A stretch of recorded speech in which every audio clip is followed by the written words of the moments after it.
خواجہ آصف نے غالباً کہا ہے، میں کل سن رہا تھا خواجہ صاحب بھی کہہ رہے تھے کہ ہاں وہ چیف صاحب نے یہ بات کہی ہے.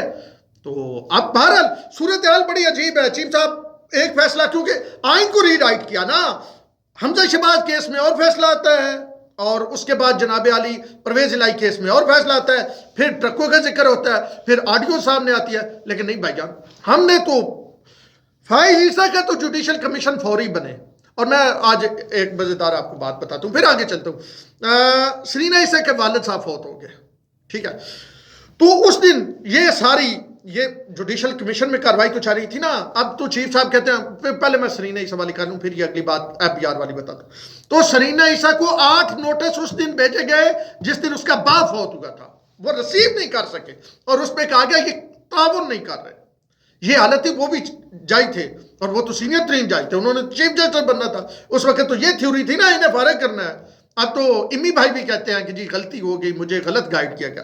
اچھا وہ ذرا ادھر آئیے ایک اور طرف. کل چیف صاحب کہہ رہے تھے کہ اگر کوئی معاملہ ہے اس کا ایف بی آر کا تو وہ کریں گے، ہم نے کون سا کرنا ہے وہ ایف بی آر. تو قبلہ یہ جو معاملہ تھا جسٹس قاضی فائز عیسیٰ کا، یہ ایف بی آر کو ڈائریکشن کس نے دی تھی؟ یہ کس نے کہا تھا کہ 1 ماہ کے اندر رپورٹ ہمیں جو ہے وہ سبمٹ کروانی ہے؟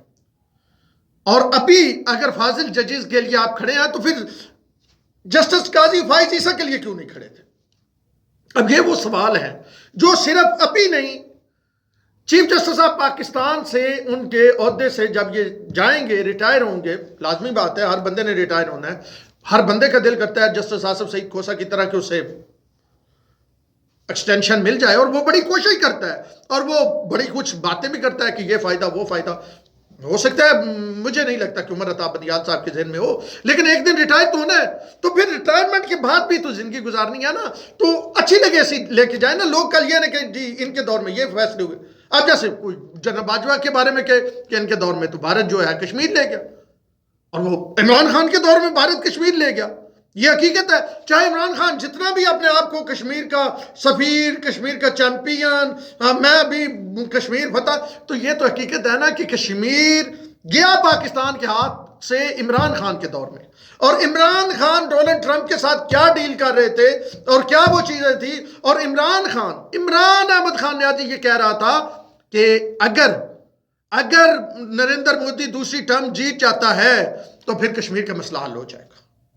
تو نریندر مودی جیتا، اور کشمیر کا مسئلہ کس طرح حل ہوا وہ آپ کے سامنے ہے. یہ عمران احمد خان نیازی کا آپ نے بیان بھی سنا ہوگا جس میں وہ فرما رہے تھے کہ جناب نریندر مودی جیتا ہے، یعنی نریندر مودی دے پولنگ ایجنٹ عمران احمد خان نیازی صاحب بنے ہوئے ساتھ، کشمیر دے مطلب سفیر بھی عمران احمد خان نیازی بنے ہوئے تھے. یعنی جس طرح اعجاز الحق کو ساتھ رکھ کے، عمر ایوب کو ساتھ رکھ کے، اور جمہوریت کی چیمپئن عمران احمد خان نیازی بنے ہوئے ہیں، اسی طرح وہ مودی کو کشمیر دے کے اور کشمیر کے چیمپئن بھی بنے ہوئے ہیں. تو یہ ہسٹری جو ہوتی ہے نا، یہ بڑھ رہی ہوتی ہے. ابھی جب میں بات کر رہا ہوں آپ سے، جب یہ ساری چیزیں ہو رہی ہیں جس انداز میں ہو رہی ہیں، یہ ہسٹری کریٹ ہو رہی ہے، یہ ہسٹری اپنے انداز میں چل رہی ہے. یہ ہسٹری چکوال والے کا بھی جو ہے وہ پورا اپنے اندر وہ سموئے ہوئے ہے کہ اس نے کیا کیا تھا، کیسے اس نے کس کو کیا کیا. وہ شوکت عزیز صدیقی کا بھی کیا ہوگا. وہ فائز عیسیٰ اور سرینا عیسیٰ کے عدالتوں میں پیشی یا بہار میں پیشی، وہ بھی سارا کچھ ہسٹری نے اپنے اندر لکھا ہوا ہے. تو ہسٹری کسی کو معاف نہیں کرتی. ہو سکتا ہے کہ کسی وقت کوئی طاقتور ہو وہ ہسٹری کو چھپا کے رکھے، لیکن جب اس کی طاقت جاتی ہے تو پھر وہ اگر اس طرح ہوتا کہ جو ہے وہ سچ سامنے نہ آنا ہوتا تو کربلا کا سچ کبھی بھی سامنے نہ آتا، جتنے طاقتور لوگ اس وقت تھے. تو یہ مت کوئی بھولے کہ کوئی ظلم کرے گا، کوئی مرضی کے بینچز بنائے گا، کوئی جناب. اب دیکھیں 60 دن لوگ اندر رہتے تھے.